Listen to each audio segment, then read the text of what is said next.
Hi guys, for today's video, ayan, nagluto tayo ng stir fry cabbage. Una, igisa ang 1,000,000 bawang. Siyempre, mainit na yung kawali at konting patak ng oil. At napakadali nitong lutuin guys. Isang gisa-gisa lang, tapos luto na. Okay, isunod natin ang ating isang kawaling cabbage.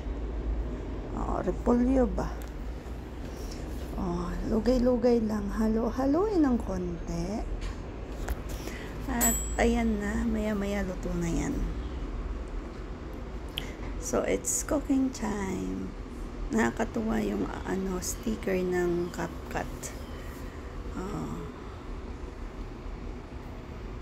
Yan, lagyan natin ng sabaw yan guys. Parang puro sticker na tong aking inedit na video. Ang cute kasi ng mga sticker. So, ganyan lang kadali magluto. So, nagpatak tayo ng 5,000,000 asin.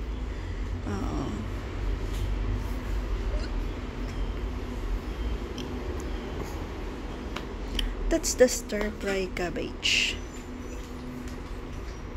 Is to prepare, serve with pride. Diba? May gulay ka na.